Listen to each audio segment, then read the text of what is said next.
is reading class with me, the one and only Mr. Izu.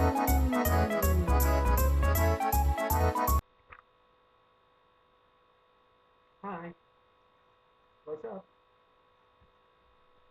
So, how are you? Hope you are alright, everybody. You know, I miss seeing you in the class together.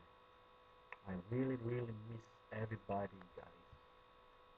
But let's try to make the best of it, okay? So, I have a good news for you guys. So, I have decided to tell you a very wonderful story. The story is one of my favorite classic stories. And not only that, it is an adventure story written by Robert Louis Stevenson. I repeat, guys, Robert Louis Stevenson. Okay? And the title of the book is The Treasure Island. Yeah, that's right. The Treasure Island. Okay, judging by the name, the Treasure Island, the story is all about adventure in the sea, on an island, looking for treasure, of course, dealing with the, the pirates here. Okay, let's start the story right away because I don't want you to get bored with my things here. Okay, so sit tight and listen to my.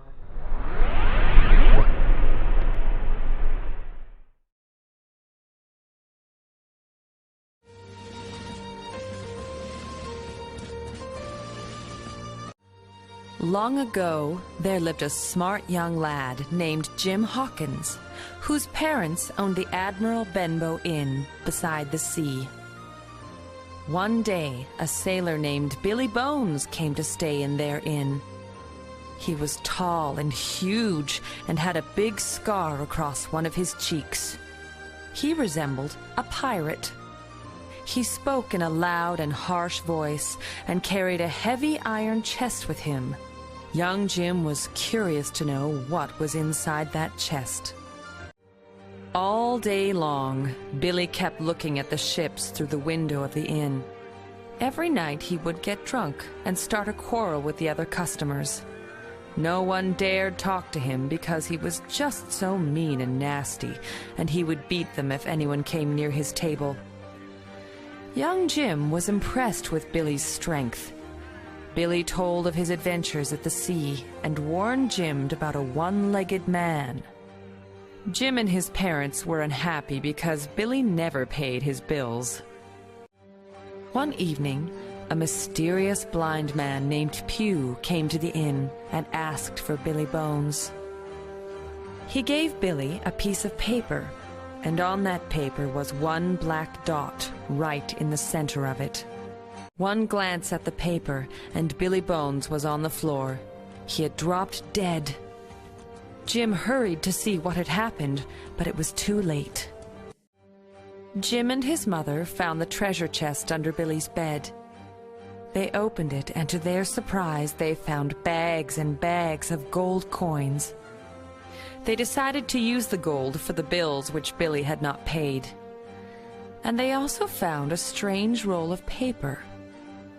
Suddenly, they heard gunshots outside. 3 policemen were standing nearby and had also heard the gunshots. They rushed onto the scene and found 2 gangs of pirates fighting amongst themselves. Seeing the policemen, the pirates ran away. Jim immediately understood that the pirates must have come to get Billy's chest. Jim asked the policeman if he could meet with the squire. The squire patiently listened to Jim as he told him all about Billy, the chest, the rolled packet, and the attack. They decided to open the packet and discovered that it was a map of an island, revealing the path to a buried treasure called Flint's Fist. Quite excited, the squire decided to go to the island himself and hunt for the treasure. He invited Jim to come with him. The squire hired a ship named Hispaniola, and they all sailed to Treasure Island. On the first day of their journey, Jim met the cook, Long John Silver, who had only one leg. No sooner did Jim meet him than he remembered Billy's warning against the man with one leg. He became very suspicious and stayed away from Long John Silver. But Jim's fears disappeared once he talked with Long John Silver. He was a nice, jolly man. He took Jim to his kitchen and while cooking dinner, told him funny stories. Jim liked him very much. After dinner one night, Jim was crawling into a large barrel to get an apple when he fell inside. As he was coming out, he heard footsteps. It was Long John Silver.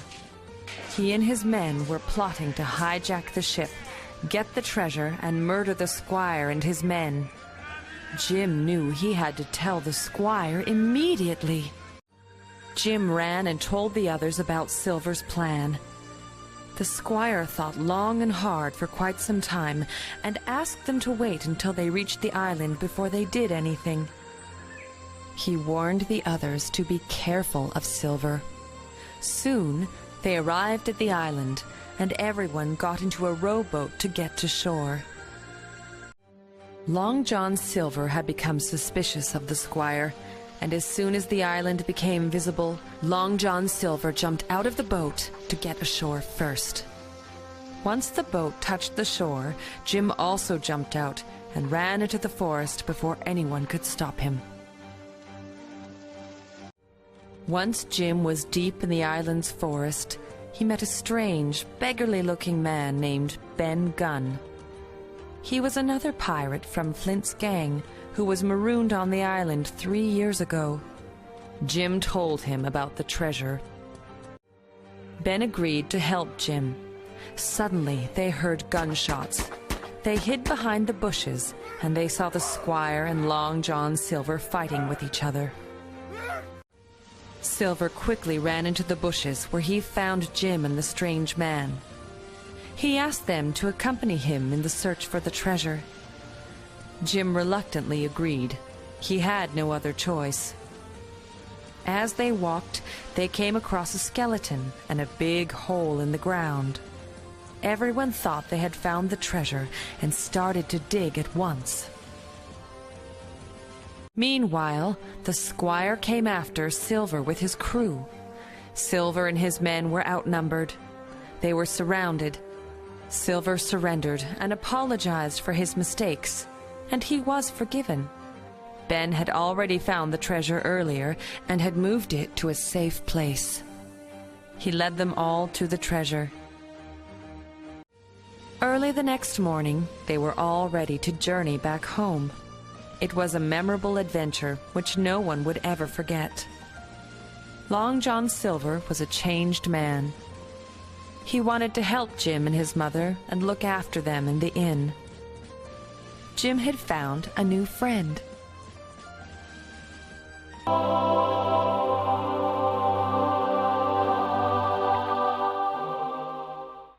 So, that was the story.